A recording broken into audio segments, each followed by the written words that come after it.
Үңкүрдө болсо үйүм болсун деген сөз бекерден айтылбаса керек. Өзгөчө шаар жеринде батирден батирге көчүп конуп жашагачакта андан көрө өз үйүң болсо бул чоң жетишкендик деп эсептейбиз. Чирдин бүгүнкү көрсөтүүсүндө дал ушул эски тамын сатып жаңы там алам деп, бирок тамдан дагы акчадан дагы жок ара жолдо калган айым туурасында сөз кылабыз, саламатсыздарбы? Бүгүнкү тема туурасындагы даярдалган кыскача сюжетке көңүл бөлүп, анан көрсөтүүнү улантабыз.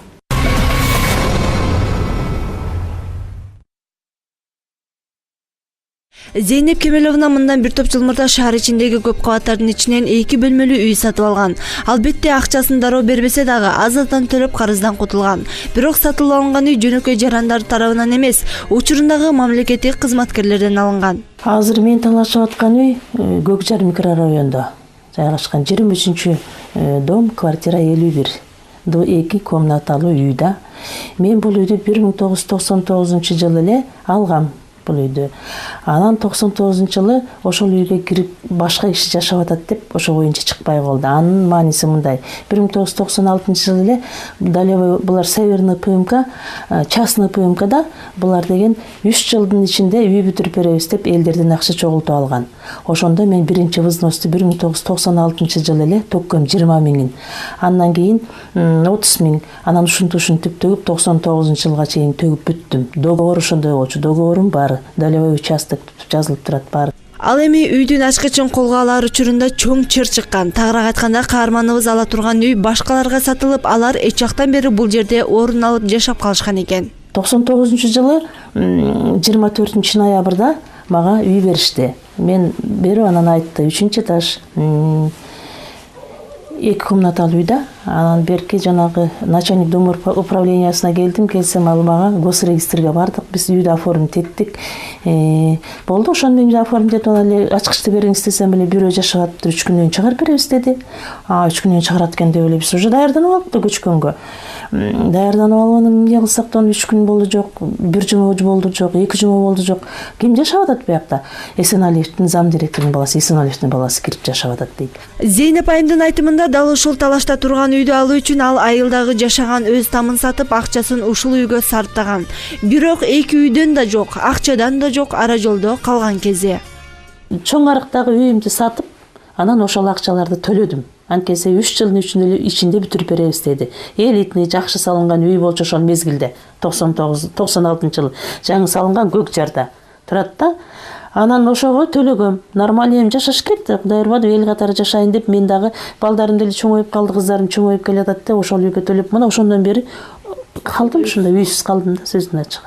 Мына ушул чыр башталгандан бери каарманыбыз сот органдарына кайрылып, төлөгөн акчасын же сатып алган үйдү кайрый албай келе жаткан маала. Себеби сот органдары биринен бирине жылдырып келишүүдө. Болду, ошондон анан соттошо бердим 2002-жылы. Ошентип Нагаев Октябрьский сот тиги чечип койду. Анан шаардык сотко бардык. Шаардык сот дагы алардын немесин карады. Анан жогорку сот даже карабай туруп эле жогорку сотко жазганда, мен жазганда, жөн эле жазып туруп эле жиберип Акназарованын колу менен эле.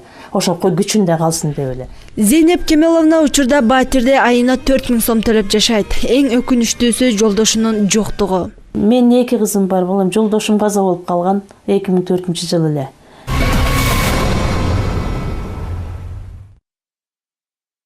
Дал ушул үйсүз калган Зейнеп Кемеловна бүгүн биздин студияда. Үйдү алдыртып ийгенден кийин бир топ ооруду, бир топ кыйналды деген сөздөрдү уктук. Инсульт болгонго чейин барды дейт. Ал акыбалыңыз жакшыбы учурда? Азыр жакшы эле, бирок дагы ооруп турам.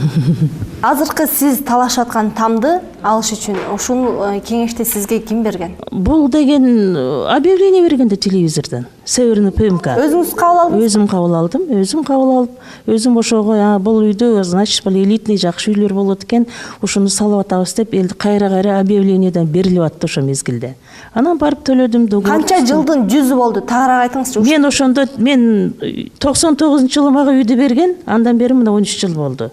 Сиз жана төлөдүм деп атпайсызбы? Ош төлөгөндөн кийин барып туруп ошол жерге бүт баарыны бүтүргөндөн кийин барып туруп сиз жашап сразу кирип алганга эметиңиз мындай мүмкүнчүлүк болгон Мен жокпу? мүмкүнчүлүк болгончо кызым анткени ошол жерде спец администратор отурган экен. Мен алга барып сурасам, айтты: эже, жөн эле бир туугандарыңыз барбы? Барып туруп эле тиги сүйрөп эле чыгарып эле кирип алыңыз дейт. Уже банкрот болуп калыптыр да ал мезгилдечи. Анан ошону мен кантип сүйрөп чыгарам? Анан сот чечет го деп ойлогом, акыйкаттык менен сот чечет деп ойлойсуң да. Ассаламу алейкум. Сиз биринчиден ошол акчаны берип атканда негизи күбөлөр болгонбу? Ал жерде квитанция берилет да. Квитанция бар кадимкидей, төлөндү деген акча. Бухгалтериянын колу менен жазылган. Ошо квитанциянын бардыгы өзүңүздө да? Өзүмдө. Ошол эмнеге сот тараптан ошону неме карабайт атат? Мунун себеби мен мындай деп ойлойм да, ошол мезгилде жана Кулов менен Кулов түрмөгө кетип аткан мезгилде ошондо бул глава архитектурада иштеген Гасанов деген. Ал Северный ПМКнын ээси да, акционер өзү ошол жерде. Анан ал болсо ошол мезгилден пайдаланып Куловду түрмөгө кетиришти дагы, анан бул Гасановду дагы түрмөгө кетти. Ошо как раз түрмөгө кетип жүргөн мезгилде мен жанагыга туш келдим да. Анан чыкпай койду ошондон пайдаланып. Азыр биз бул жерде сот эмне себептен сот чечпей койду деген суроо пайда болуп атпайбы? Азыр биз бул жакка ушул сот органдары бүгүнкү биздин ишке кандай көз карашта экендигин билүү үчүн Бишкек шаардык соттун улуу консультанты Назгүл Токторовнаны бул жакка чакыралы.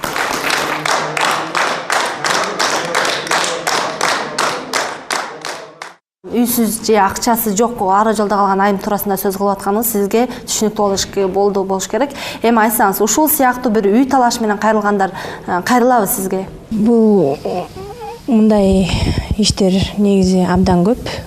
Мурунку жылдарга салыштырмалуу бул жылдары өзгөчө көп болуп кетти соттошкондор. Эженин маселеси тууралуу бир аз маалымат дагы топтоп алсаңыз керек. Сиз кандай маалымат ала алдыңыз? Зейнеп эже 2000-жылы жазган Октябрьский райондук сотко кайрылган арыз менен. Ушул ортодо үй Түшүнүктүү. Эмне себептен ушул убакка чейин 2000-жылы кайрылган деп атасызбы?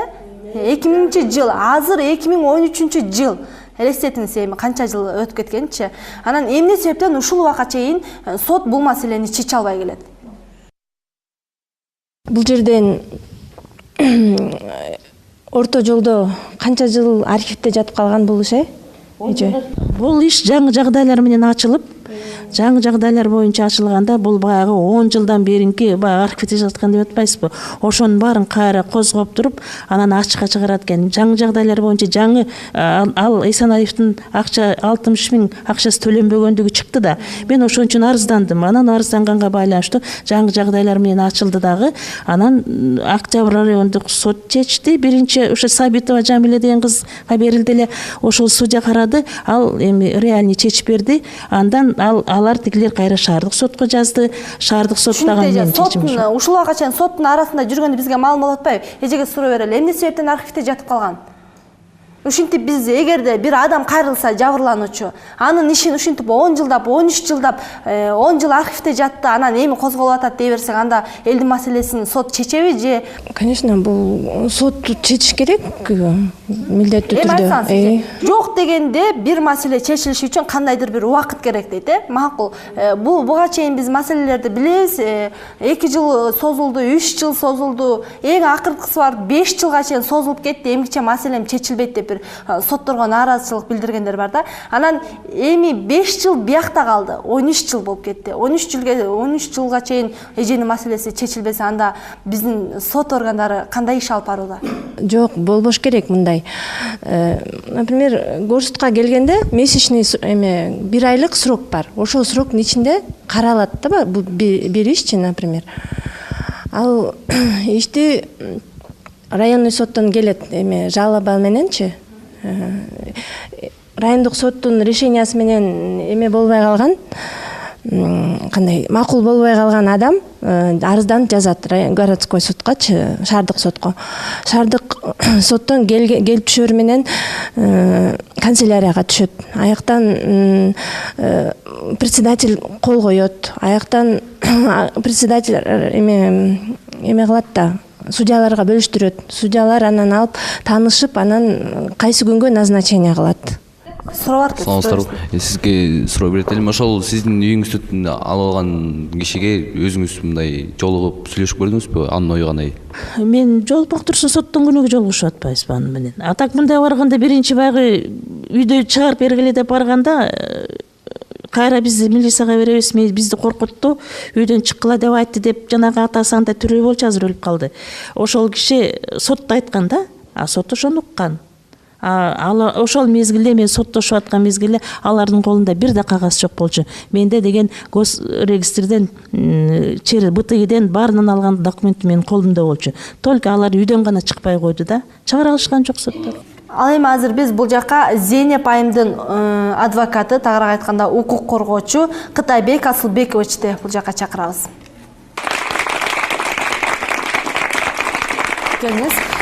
Ушул айымдын иши үчүн сиз кандай жерлерге кайрылдыңыз? Эмнелерди тактай алдыңыз? 2010 жылы менин статьям чыгат. Жогорку соттун бандасы тууралуу Акназарованын, жанакы жогорку соттун орун басары Акназарованын бандасы деп жазып чыгам да. Анан ошол статьяны окугандан кийин Зейнеп Кемелова мага келет. Мен ушул документтериңизди алып кел дейм. Документтерди карап туруп эле ошол документтердин баары жалган документ. Негизинде жесирдин тамын желмогуздар тартып алышкан. Булар кимдер болгон? Булар ошол жогорку соттун орун басары тиги Акназарованын жакын инилери, Майрам Акаеванын туугандары болгондо. Эми ушул эки сөздү баштаардан мурда мен ушул иштин чыгыш себептерин айтып берейин. 1992 жылы Келиңиз, мен суроом эле түзмө-түз жооп берүүгө аракет кылыңыз, антип берсек баардыгы убакыт учулуп кетет. Мен батыр айтып кетем. Парламент Акаевди президент кылып шайлайт. Ал киши 3 жылда Кыргызстанды Швейцария кылам дейт. Бирок Кыргызстанды Швейцария кылганын ордуна ошол мамлекетти, элди, жерди жана ишкерлерди талаптанбай баштайт. Ошонун бир себеби мына Кемелова Зейнептин бир кичинекей бир кыпыны да Кемелова Зейнеп. Ошол кезде 1999 жылы Северный ПМК деген болгон 3 миллион долларлык иш аткарган 2000 киши жакын киши курулушчулар иштеген мекеме болот да. Ошол мына Токтогул Исяновада бир курулуш курат. Ошол курулуштун өзү бир 6000 квадрат болот. 6 этаж, биринчи этажы тиги магазин болот. Ошонун биринчи этажын мага бересиң деп Айдар Акаев келет. Мына ушул чырдын чыгыш себептери мына ушунда турат да. Бирок тиги жарымы мамлекеттики болсо, жарымы акционерлердики болсо, мен кантип берем деп тиги бербей коет. Гасанов. Александр Асатович деген. Ким айтат да сизге антип ушундай берем, бербейм дегендерди каяктан кандай ким аркылуу билдиңиз бул маселени? Бул документтерде турат. Ошо менен тиги Гасанов түрмөгө түшөт. Мында ачыктап айтып бергенде соттор муну чечип берип атышат да. Анан ошо соттор бекер чечип бербейт да. Алар да карап турбастан колу жеткенин алат. Ошо соттордун колу жеткен ушу Кемелова Зейнептин жана 2 комнат элитный квартирасы болот да. Тиги ошол мекеменин жетекчиси түрмөгө түшүп калганда, ошол мекеменин жетекчилигине Эсеналиев Ашырбек деген келет. Ошол баласына Ашырбек тиги медетке ошол 2 комнат Кемелова Зейнептин 2 комнат квартирасын тартып берип койгон. Бүт документтердин баарын тең жасап туруп. Мен азыр ошо документтерди көргөзөм. Демек, Зейнеп айымдын документи чыныгы документ, ал эми азыркы жашап аткан мырзаныкы бул жасалма болуп калды. Жасалма документ, мына мен көргөзөйүн. Эгерде оператор мүмкүн болсо, соцфондун берген маалыматы, мында ошол соц берген маалымат боюнча жанакы 60.575 сом деп Кемелова Зейнеп айтып кетпедиби? МОЗ фирмасы ошол Северный ПМКга эсеналиктерге эсептегиле деген бир каты бар да, аны да көргөзөм азыр. Ошол кат 2000 жылы 12 майда жазылган болот да. А бул соцфондун берген маалыматы боюнча бул 96 жылдын аягында жабылган мекеме. То есть Эсеналиевтер МОЗ фирмасынын таштандыда жаткан печатын пайдаланышкандагы ошол документти жазашкан. Бул жерде маанилүү болду. Кимисинен күнөө кеткен башталышында бул жерде документ жазуучуларданбы, же сот органдары ошону так карабагандыгынанбы? Бул жерге айтып атпайбы? Сот органдары ошол жерге кол салып анан бул айымдын үйүн тартып берип койгон депчи. Бул Зейнеп эже чынында эле иштин материалдары боюнча акча төккөндүгү ошол жерде АЗСте иштеп жүргөн турбайсызбы? Ошол моментте иштеп жүргөн тууралуу эмелери бүт документте тиркелиптир иштечи. Анан бул жерден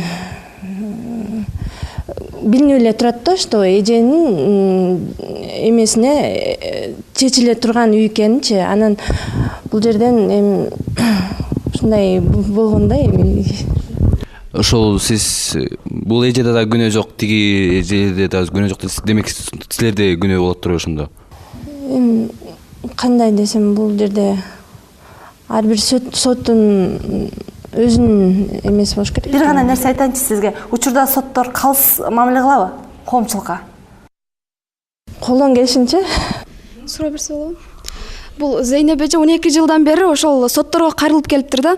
Бирок сот органында атайын айлык алып отургандан кийин алар бирдиктүү мындай анык, так, адилеттүү болуш керек да.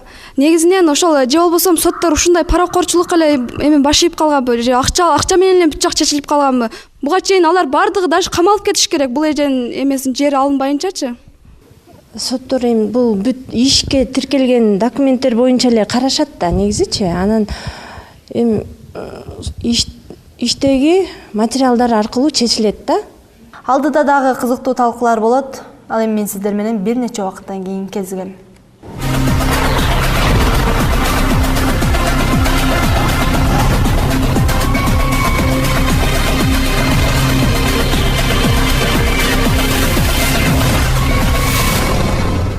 Бардык нерсе бул жерде эң негизги үй болуш үчүн ошол үйдүн документи болуш керек эмеспи?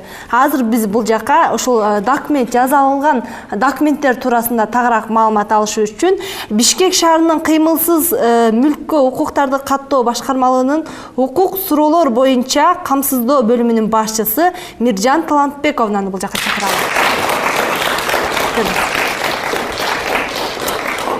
Бир үйдө 2 документ болуп калып атат. Ушунда болушу мүмкүнбү?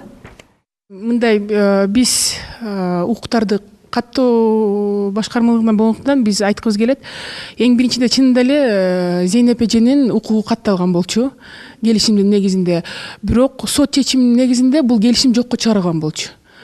Себеп соттун чечими деп айтып атпайм, бирок мен соттун чечимине баа бере албайм. Себеби сот бул бир бийликтин өкүлдөрү болгондуктан өзүмдүн оюмду да айтканга укугум жок болуш керек. Ошо соттун чечиминде биз Кемелова Зейнеп эженин укугун токтотконбуз. Дагы бир баса белгилеп өтөйүн. Бир үйгө 2 документ катталып калды деп атпайсызбы? Анан мисалы бир үй сатылса, анын документи турса, анан дагы бир адам келип катталып атканда ошол алып аткан там башкада каттоодо жокпу деп бир караган, текшерип туруп анан берилеби документ? Албетте текшерилет. Мен айтып кетпедимби? Параллельно 2 документ, 2 адамдын укугу катталган жок. Биринчиде чынында эле бул эжекенин укугу катталган. Бирок ал келишим сот чечим негизинде жокко чыгарылган. Жокко чыгарылган үчүн тигилерге берилди. Андан кийин жокко чыгаргандан кийин гана азыркы малдагы адам өзүнүн келишимин алып келген, анан биз анын укугун каттап бергенбиз. Бул жерде айтылып атат, биринчи сиздики катталган, сот жокко чыгарылгандан кийин гана анан экинчи адам келип анан документ жазалап атат деп атат да. Анан ошол учурда сиздер барганда документин сурадыңыздар беле? Силерде документ барбы же жокпу деп? Документин албетте сурайбыз да, сурадык да. Документибиз жок, биз жерде влиятельный кишилер жашайт, мен көрсөтө албайм деп айтты барганда. Зейнеп эже ушул 12 жыл болуп кетиптир. Сиз ошол эле ала албай калганыңызды неме билгенде сиз ошо адвокатка кайрылдыңыз беле, күчтүү адвокаттарга? Мен деген 5 адвокат жалдадым андан бери. Адвокаттар эчтеке кыла алган жок, анткени себеби билбейм, анын колунан келген жок ошол мезгилде. Же бийликтин күчүбү, же мен аны түшүнө албайм балам. Адвокатка суроо заталдар, ошол ой пикирди билдириңизчи. Балким ортодо бир бурмалоо болуп кеттиби? Мында сөзсүз соттордун күнөөсү эмес, соттордун акмакчылыгы. Мында тиги кызым айтып кетпеди, ошо соттор соттолуш керек эле депчи. Мен ушу трибунадан пайдаланып, ошо соттордун баарын кылмыш жообуна тартууга туура келет. Себеби ошол документтерге карабастан туруп, жалган документтерди текшербестен туруп, колунда документи турса, кызыл китеби турса, жөн эле бир көчөдө жүргөн кишини ошол үйгө эл кылып койгон соттор бүгүн жооп бербесе, биздин мамлекет болбойт. үйү бар адамдын колунда ушул сиздерди каттоо тараптан кандай документтер болуш керек санап өтсөңүз? Ар бирине ар кандай, мисалы жер тилкеси болгондуктан буга дейин токтом керек, жер берилген жөнүндөгү. Анын негизинде анан биз укуктарды каттап документтерди беребиз. Эжеке айтып кетпеди, техникалык паспортты. Бул батир жөнүндө айтып кетсек, мындай көрүп жатасыздар, бул деген келишимдин ар кандай түрлөрү. Ошо келишимдердин негизинде биз укуктарды каттап келе жатабыз. Бирок мен айтып кетким келип жатат, бизде мыйзамда көрсөтүлгөн, эгерде катачылыктар ошо келишимди түзүүдө өткөрүлгөн болсо, биздин мамлекеттик башкармачылык укуктар кыймылсыз мүлккө укуктарды каттоо башкармалыгы эч кандай күнөө бизде болушу мүмкүн эмес. Себеби биз мыйзам чегинде, көрсөтүлгөн документтердин чегинде укуктарды каттап беребиз. Бир квартирага ээлик кылуу үчүн ошол адамдын колунда жанагы договор долеом участие деген болуш керек да. Ошол курулуш курулуп атканда пайщиктердин акчасы менен курулган квартира жөнүндө чыр болуп атат да бизендечи. Ошол пайщиктерге мүчө болуп кирген ошол кишинин келишими, ошол строительный фирма менен. Андан кийин ошол строительный фирманын ээлик кылуучу кагазы берилет. Ошонун негизинде ошол ээлик кылуучу адам ошол акчасын төлөп бүткөндөн кийин немеге барат? Нотариуска, нотариустан келип, анан жанакы Бишкекский госрегистрге келет. Муну бизенде представитель отуруп атат, абдан жакшы түшүндүрүп берип атат. Булар сот катта десе каттайт, ал десе алып коет да. Кемелова Зейнептин ушул биз айткан документтин баары колунда болгон. Ал эми жанагы тамды тартып алган адамдардын колунда эчтеке болгон эмес. Айтсаңыз, бул жерде айтылып атпайбы? Зейнеп айымдыкы документи чыныгы документ депчи, ал эми азыркы жашап аткандыкы жазалма деп атат да. Анан сиздер кантип жасалма болуп калышы мүмкүн да? Эгерде биринчи айымдыкы сиздер чийип туруп, анан экинчи мырзаныкын жазап атсаңар, ушундай болуш мүмкүнбү? Кандай, эмне себептен ал документи аныкы жазалма болуп калды? Биринчиден айтып кетким келип жатат, бул документтер жасалмабы же жасалма экенин, эмес экенин мен ойлойм бул сот отурумда эле билсе болот. Бул чыныгы документ же бул чыныгы эмес документ деп айтууга эрте, себеби акыркы чекитти мен ойлойм бул суроодо эч ким койгула элек. Анан коюлганда анан сүйлөшөт болушубуз керек деп ойлойм. Кандай болгон учурда гана сот кийинкиге анан кийинкиге деп жылышы мүмкүн? Кыргызстандын мыйзамдары боюнча таянып айтсаңыз. Ар кандай арыздар менен кайрылышат. Жактоочу келбей калат или арыздануучу ооруп калат. Ар кандай эмелер менен кайрылып, кат түрүндө кайрылып ходатайство чыдап кетишет да канцеляриягачы. Ошол эме менен судьялардын иштери көп болгондуктан ар кандай убакытка жылдырылат да. Эми бул эженин документичи азыр мындай так анан наркылардыкы жасалма болуп атат да. Бирок сиз айтып атасыз да азырчы наркылардын мындай жасалма же жасалма эмес экени азыр белгисиз болуп атат депчи. Жок, бул жерден сот айта албайт, что жазалма же жазалмас эмес экенинчи. Экспертизага жөнөтүлөт да. Жанагындай почеркевецкая экспертиза деп коет, ошол экиге жөнөтүлөт. Ошол жактан чечими менен келип, ошого таянып чыгарат да. Биз 4 соттук процесс туттук. Райондукун, шаардыкын, жогорку соттукун. Бул жаңы ачылган жагдай. Түшүнүктүү, ага да кайрылабыз. Биз бүгүнкү теманы интернет булактарына да жайгаштырганбыз. Ал жактагы суроолоруна дагы биз бүгүнкү биздин коноктордон жооп алалы. Алгачкы суроо Зейнеп айым сизде экен. Сиз тамды саткандарга канча сом төлөгөнсүз? Эми канча сом талап кылып жатасыз? Себеби ошол учурдагы тамдын баасы менен азыркы учурдагы тамдын баалары дал келбесе керек дейт. Тамды өзүм сатып алыш үчүн долевой участокко мен договорду 80 000 болчу, мен 92 000 сом төлөдүм. 92 000. Эми дагы бир суроо кетип атат. Эми канча сом талап кылып жатасыз? Же ошол убактагы тамдардын баасы менен эч убакта азыр дал келбейт. Мен төккөн акча ошол мезгилде сом убагында жакшы баа болчу, ошол мезгилде 96-жылдарда. Азыр мен мисалы 3,5 000 4 000 төлөгөн болсом 4 000ге азыр сарайда келбейт. Демек сизге азыр кимисин талап кылып атасыз? Тамды берсин деп атасызбы же акчаны эле берсин деп Мен атасыз? тамды алышым керек. Анткени мен өзүм мээнетим менен Кытайбек мырзага суроо берели. Эмне себептен бул иш мынчага чейин созулууда? Эгерде мыкты адвокат болсо мынчага чейин созулбашы мүмкүн эле, балким сиздин алсыздыгыңыздандыр. Бул менин алсыздыгым эмес, бул кыргыз мамлекетинин алсыздыгынан болуп атат деп ойлойм да. ошо мамлекетти башкаргандар. Ошол мамлекеттин бир бутагы болгон соттор ушунчалык коррупциялашып кеткендиктен болуп жатат. Эми ошол документтердин жалган экендигин мына экспертиза далилдеп берди. 8 ай жогорку сотто эч кандай себепсиз кармалып турду. Жогорку сот эмне деп атат? Себеби Акназарова. Ошол тамды тартып алгандардын бири ошол Акназарованын өзү болгон. Ошол Акназаровага каратпай койду. Анан президентке жазып атып, көрүнгөн кишиге кирип атып, анан Акназарованы жумуштан кетирдик. Ошого карабастан соттор тияка чечип берип койгон. Ошон үчүн соттор сөзсүз соттолуш керек. Түшүнүктүү. Ал ага да кайрылабыз. Соттор соттолуш керек деп атат. Эми соттун жообун алалы бул жактан. Негизги жабырлануучу адвокатка дагы, сотко дагы акча берсе маселе чечилет, бербесе жок. Балким бул айымдын сотко акча бербегендигинен маселе чечилбей жаткандыр. Сиз кандай ойлойсуз? Мындай жарандардын келип эле ушул сотко кайрылганда сот обязательно бир жагына чечип берет да. Анан күнөөлүү болуп калышат да орто жолдон сотторчу. Эми мында кандай десем, соттор соттолуш керек дегенге кандай карайсыз? Кандайча соттор соттолуш керек, андай болбойт болуш керек. Просто алар колун соттой албайт дебейсизби? Түшүнүктүү. Мен дароо эле алар колдон келишинче адилеттүү чечкенге эметишет да. Шаардык сотто иштеген бир чети айым катары эженин маселесин да түшүнсөңүз керек. Жардам бере аласызбы эженин маселесин чечкенге? Жардам бергенде соттор өздөрү чечпесе биз кандай жардам бере алабыз да? Эми колдон келишинче Сизге суроо. Түшүнүктүү. Сизге суроо заталы. Буга чейин берилсе керек эле, бирок да бир жооп берүүгө аракет кылыңыз. Бир үй 2 адамга тең сатылып, экөөнүн тең документи болуп калса, ал адамдардын маселесин кантип чечесиздер? Бизде да мындай мыйзам бар, берене бар. Ким биринчи арызы менен кайрылса, ошо укук берүүчү документтер менен кайрылса, биз бул чын эмес документ окшойт деп кам ошо ойлор да бизде кетпеши керек.